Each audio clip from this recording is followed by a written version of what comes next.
En lep dober večer, draga moja družba. Današnja večerna tematika je pa tudi taka prava za bolj zvečer, je pa vera, Bog, vesolje, univerzum, božanstva in tako dalje.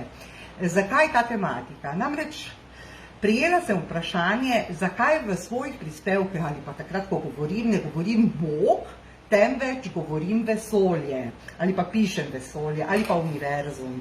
In jaz sem odgovorila, da to napišem zato, ker ne hodim v cerkev, pač tistih parkrat na leto, koliko grem, in imam svojo prasilo ali silo, prasila po Martinu Kojcu, vse veste, v katero verujem v nekaj, kar je večjega, višjega od nas in nas čuva ter varuje ter nas vodi po poti in v to trdno verjamem. Ni pa potrebno zato hoditi v cerkev in biti samo tako verujoč, tako bom rekla. Imamo različne božanstva, imamo različne vere, od katoliške, pravoslavne, muslimanske in vse ostale, pač te tri so pri nas najbolj zastopane. In vem, na primer, za situacije, da sem poznala zelo verne ljudi. Še lani sem imela tako izkušnjo, ne lani, letos sem imela tako izkušnjo z zelo verno osebo, ki je imela res pač eno svoje, bomo rekli temu, vedenje. In dejansko vera, ne katoliška vera, se bom dotaknila, ker pač tukaj v naši okolici je tega največ, ne, je tako, da pravi, ima pač 10 zapovedi in ta je: veruj v enega Boga, ne skruni Božjega imena, posvečuj Gospodov dan, spoštuj očeta in mater, da boš dolgo živel in ti bo dobro na zemlji. Tole, glejte, mladi, čujte. Potem ne ubijaj, seveda, ne čistuj, ne kradi, ne pričaj po krivem, ne želi svojega bližnjega žene in ne želi svojega bližnjega blaga. No in zdaj, na primer, ne želi svojega bližnjega žene, se spomnim izpred nekaj časa, že nazaj, kako sem poznala osebo, ki je zelo verna, poje na koru, ampak v bistvu zdaj pač v katoliški cerkvi so grehi, ne? In eden izmed teh hujših grehov je seveda tudi ne želi si bližnjega žene, ne? Ali pa moža, bomo rekli. In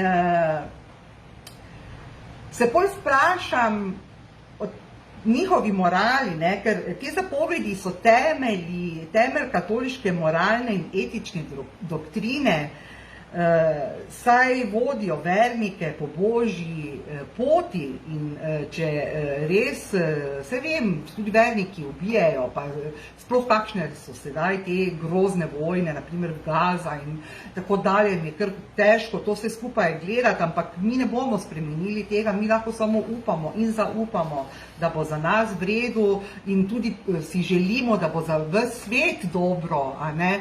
No in da ne bom zdaj zopet pobegnila s temo drugam, Bog, vesolje, univerzum, ne, ni tu razlike, važna je vera v nekaj, to sem želela povedati.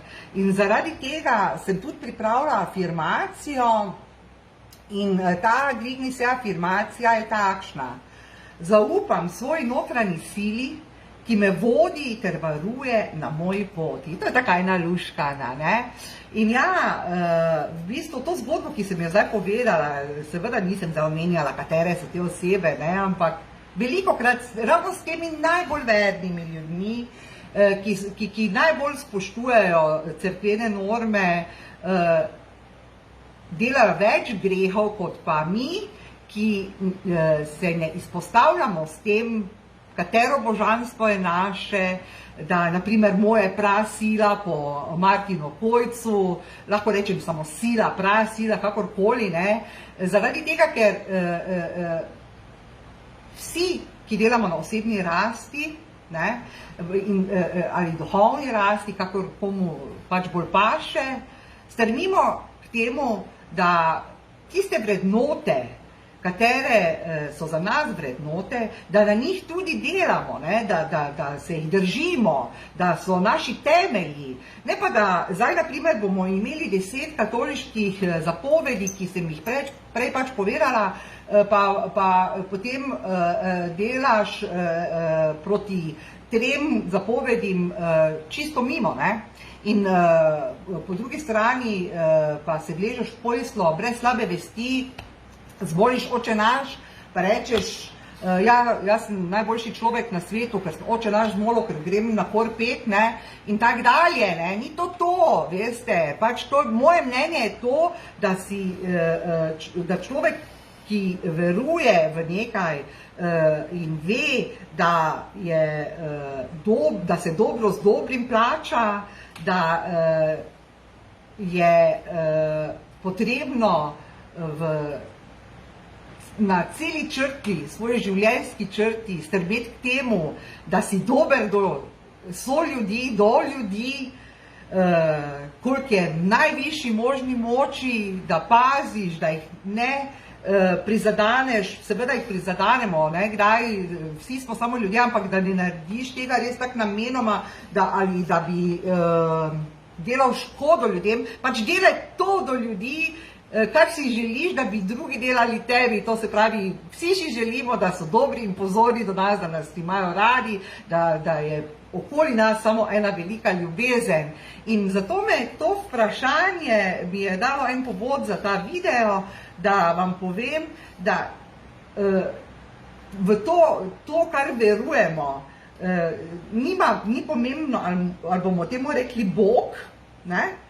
In ga pisali z veliko začetnico ali ne, se ne boste jezni, ne, gospod Alica, prosim lepo, pač na to, dali ste mi res dobro iztočnico za poslednji video.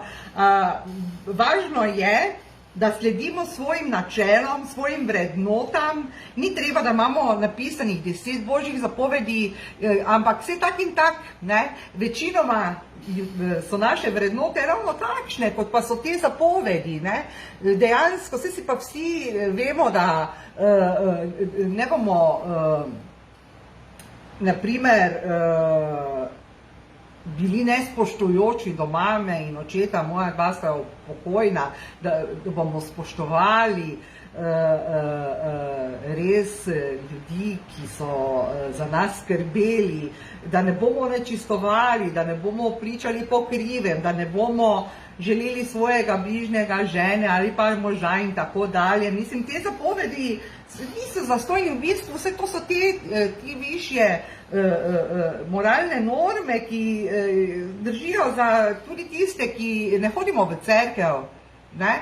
In mislim, da je veliko ljudi takih, ki ne hodi v cerkev, mogoče se bolj drži teh 10 zapovedih katoliške cerkve, kot pa tisti, ki pa hodijo v cerkev, pa potem zmolijo en Oče naš, pa 3 Zdrave Marije, pa mislijo, da so se vsega rešili, pa grejo parkrat na leto k župniku, k spovedi, pa je to vse okej, ne?